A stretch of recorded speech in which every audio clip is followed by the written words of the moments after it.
We grow up believing that success is a reward for honesty, kindness, and hard work. Play fair, follow the rules, treat people with respect, and life will reward you. But look around. Do the wealthiest, most powerful people you see today fit that description? Or do they seem to follow an entirely different set of rules? History and modern society are filled with figures who built their empires not through virtue, but through calculated strategy, deception, and sheer force of will. From ruthless CEOs to power-hungry politicians, time and time again, we see the same pattern. Those willing to bend or break the rules often rise the highest. So the real question is, have we been misled about what it truly takes to succeed? Imagine two people. One is hardworking, honest, and dedicated. The other is cunning, manipulative, and unafraid to take what they want. Who do you think gets ahead? In an ideal world, effort would always equal success. But in reality, power isn't about fairness. It's about leverage. The people who rise to the top don't always work the hardest. They work the smartest. They understand social dynamics, negotiation, and influence. This is why you see ruthless business leaders who exploit their employees making millions, while honest workers struggle to get by. The system isn't broken. It was never designed to reward morality. It was designed to reward those who understand how to play the game. So the question isn't whether hard work is enough. It's whether you're working on the right things, the things that actually move the needle in a world ruled by power. From childhood, we are told to be kind, to share, to wait our turn. Schools teach cooperation. Workplaces encourage teamwork. Society preaches fairness. But look at the world's most successful figures. Do they follow these rules? If kindness was the key to success, why do the most powerful people often show little of it? If fairness was truly rewarded, why do ruthless leaders, aggressive business moguls, and manipulative politicians hold so much influence? The contradiction is clear. We are taught to value fairness, but the world rewards power. So are we truly being guided towards success, or are we being conditioned to stay complacent while others take control? And more importantly, what happens when you finally start seeing the game for what it really is? History paints a brutal picture, one that contradicts everything we are taught about success. We idolize morality, yet history favors the ruthless. The great empires of the past weren't built through kindness. They were forged through war, strategy, and domination. From Julius Caesar to modern-day corporate tycoons, the individuals who shaped the world didn't do so by playing fair. If morality truly led to success, why do the most powerful figures in politics and business often lack it? Why do the kind-hearted struggle while those willing to manipulate and deceive rise to the top?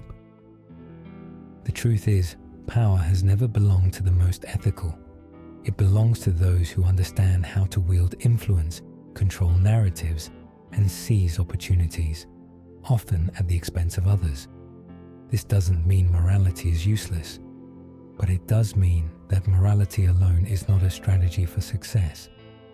Those who cling to it blindly often find themselves used as stepping stones by those who see the world for what it truly is. A battlefield where only the most strategic survive. So the question isn't whether morality matters, it's whether morality without power is anything more than a liability. From the moment we enter the world, we are taught that fairness is a universal law, that if we work hard and treat others well, we will be rewarded. But reality tells a different story. Fairness is not a principle that governs the world. It is a concept designed to control those who believe in it. The system we live in does not reward the most deserving. It rewards those who understand how to navigate power dynamics, who bend the rules in their favor while convincing others to obey them. Look at the corporate world. Does the most talented employee become the CEO? Or does the one who knows how to negotiate, manipulate, and assert dominance take the top spot? In politics, do the most honest leaders rise to power? Or do those who control narratives and alliances seize control? The world is not broken. It is functioning exactly as it was designed, to serve those who understand power and to keep those who don't in a perpetual cycle of waiting for a justice that will never come. So if you are still waiting for fairness to save you, ask yourself this: are you playing the game, or are you being played? We are taught from childhood that kindness is a virtue, that cooperation, fairness, and selflessness will bring us success. But is that true? If kindness was the ultimate key to success, why do the wealthiest and most powerful individuals often show so little of it? Why do companies prioritize profit over people? Why do ruthless leaders command entire nations while the kind-hearted struggle to be heard? The answer is simple. Kindness without strength is powerless. The world rewards competition, not compassion. Schools and workplaces promote teamwork, but when it comes down to who gets the promotion, the funding, or the influence, it is always a competition. Those who understand this early learn how to use both kindness and strategy to their advantage. Those who don't are left wondering why playing fair never seems to get them ahead. The dangerous myth of kindness is not that it has no value, but that it is enough on its own. It isn't. True power comes from knowing when to be kind and when to be ruthless. So have we been conditioned to believe in an illusion? Or is it time to rethink everything we thought we knew about success? What if I told you that the most powerful people in history weren't the strongest, the smartest, or even the hardest working, but the most strategic? There's a reason names like Niccolo Machiavelli, Sun Tzu, and Robert Greene still dominate discussions about power centuries later. They understood something most people ignore. Power is perception. Those who rise to the top don't just work hard. They master the art of manipulation, deception, and influence, all while maintaining the illusion of trustworthiness. This is called Machiavellian intelligence, a psychological strategy that allows individuals to outthink, outmaneuver, and outlast their competition. Consider the most successful CEOs, politicians, and world leaders. They don't lead by brute force alone. They control narratives, form strategic alliances, and leverage human psychology to make others willingly give them power. They create an image of strength, reliability, and authority, even when their true intentions remain hidden. This is why the knave often fall behind. They assume honesty and meritocracy govern the world. But in reality, those who understand power don't wait for permission. They take it. So the real question is, are you thinking like a pawn or a strategist? What do history's most powerful leaders, both admired and feared, have in common? Psychologists have identified 3 dominant traits that often define those who control the world. These traits, collectively known as the Dark Triad, shape leaders who command influence, crush opposition, and rewrite the rules to their advantage. 1. Narcissism, extreme self-belief, confidence, and charisma. This draws people in, creating a magnetic presence that makes followers willingly submit. Think of figures like Steve Jobs, who convinced the world he was a visionary, even as he pushed employees to their limits. 2. Machiavellianism, the ability to manipulate, strategize, and outthink competitors. Machiavellian individuals understand that deception isn't always immoral, it's necessary. Take politicians who carefully craft their public personas while pulling strings behind the scenes. 3. psychopathy, a lack of emotional attachment, allowing for ruthless decision-making. This trait is what enables leaders to fire thousands, make bold market moves, or lead armies without hesitation. History is filled with rulers who made cold, calculated choices that secured their legacy at any cost. These traits, when combined, create individuals who are feared, respected, and, most importantly, in control. Not all leaders exhibit these characteristics in excess, but nearly all of them have learned to harness them when necessary. So the question is, do you understand these traits, or are they being used against you? In nature, fairness doesn't exist. The lion doesn't ask permission to hunt. The wolf doesn't apologize for dominating the pack.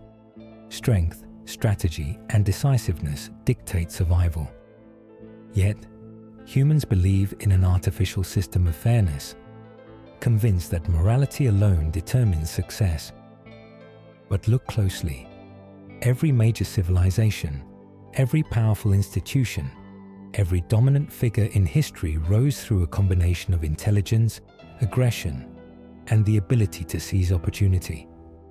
Compare the animal kingdom to human society. Apex predators like lions and wolves don't wait for opportunities, they create them. They eliminate threats before those threats eliminate them. Prey animals, on the other hand, survive by following rules, avoiding confrontation, and hoping danger won't reach them. Which one do you think succeeds in the long run? The same applies to human leaders. The ones who hesitate, who wait for success to be given to them, end up left behind. The ones who understand that power is taken, not granted, rise to the top. So ask yourself, are you acting like a lion or a gazelle? We are taught that being good is about obedience. Follow the rules, be kind, wait your turn. But have you ever stopped to ask, who benefits from this belief? The truth is, morality, at least as it is taught to the masses, is a control mechanism. It keeps people compliant while those in power operate by an entirely different set of rules. Playing nice doesn't guarantee fairness. If you refuse to negotiate, someone else will dictate the terms. If you avoid conflict, someone will dominate you. Kindness without strength is ignored. People may like you for being kind, but they won't follow you unless you demonstrate power. Look at history. Were the greatest leaders passive, or did they understand when to be kind and when to be ruthless? True morality isn't blind obedience. It's knowing when to challenge, when to resist, and when to assert control. So the question is, are you living by your own rules, or by the ones designed to keep you in check? Most people believe power is about controlling others. They think it comes from authority, money, or influence. But real power, the kind that lasts, starts with controlling yourself. Look at the most respected and feared figures in history. They weren't ruled by their emotions.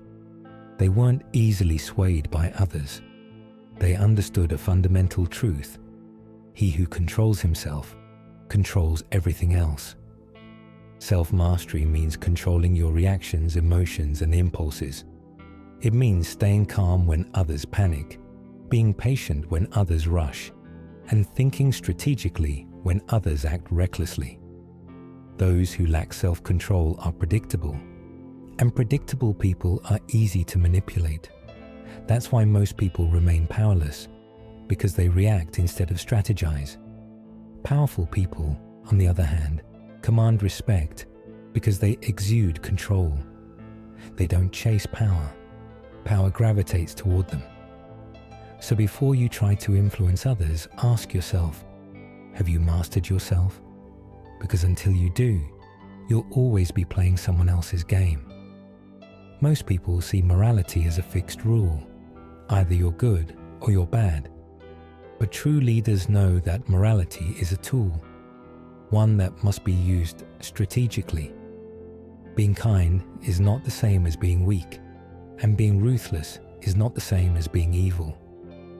The most powerful people in history knew when to be generous and when to be merciless. A pushover forgives everything. A strategist knows when to walk away. A weak person avoids conflict. A leader chooses battles that matter. A naive person trusts blindly. A wise person verifies first. If you are always kind, people will take advantage of you. If you are always ruthless, people will turn against you. The key is knowing when to use each. Kindness earns loyalty.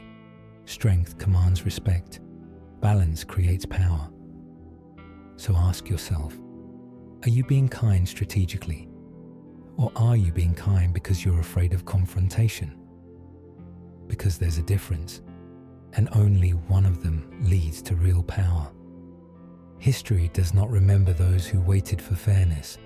It remembers those who took control. Marcus Aurelius mastered power through stoicism, controlling his emotions so that no one could manipulate him. He led with wisdom, never reacting out of anger or fear. He proved that true power begins with inner discipline. Napoleon Bonaparte understood power as strategy. He didn't just fight battles, he calculated them. He used deception, manipulation, and timing to turn the tide of war. He knew when to show mercy and when to strike without hesitation. Steve Jobs was a master of perception and influence. He didn't just build products, he built narratives. He understood that how people see you is just as important as what you create.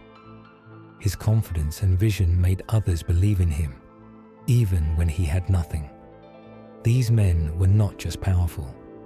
They were masters of themselves, masters of perception, and masters of strategy. So the question is, what lessons will you take from them? Or will you keep waiting for power to be handed to you? Most people believe in fairness because they want to. It's a comforting idea. But history, business, and life itself prove one thing. Power isn't given, it's taken. The world isn't built on fairness, it's built on strategy. Those who understand the rules of power shape the game. Those who don't, they spend their lives waiting for recognition, for permission, for a justice that may never come. So where do you stand?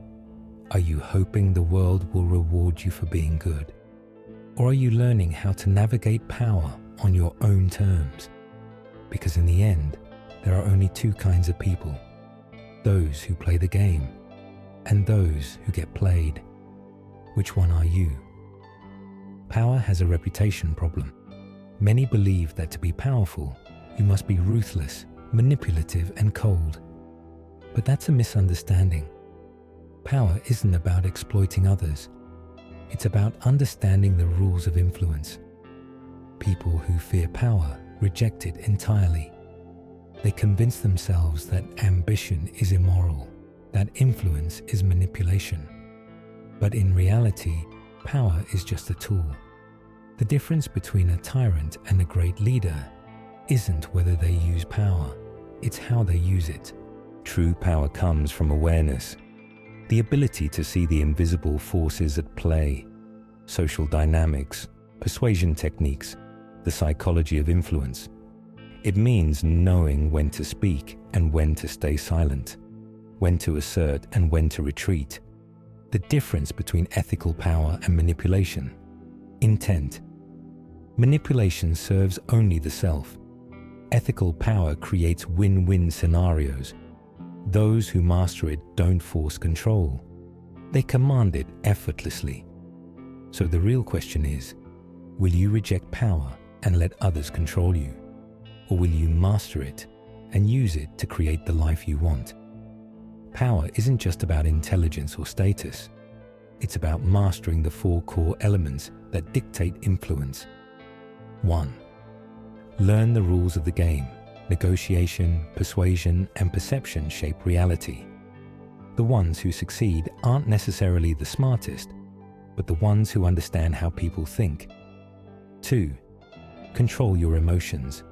Those who react emotionally lose control. The most powerful individuals remain calm under pressure, making calculated moves while others panic. A composed mind is a dangerous weapon. 3. Develop charisma and presence. Power is as much about perception as reality. The way you speak, the way you carry yourself, the way you hold eye contact. These small details determine whether people respect you or overlook you. 4. Master the art of influence. Power isn't about demanding. It's about making others want to follow you. Influence is about crafting narratives, shaping conversations, and leading without force. The greatest leaders make people feel like following them is their own choice. Most people spend their lives unaware of these principles. Those who understand them, they shape the world. You have two choices. You can reject power, tell yourself it's evil, and live in frustration, watching as those who understand it dictate the world around you. Or you can learn how it works.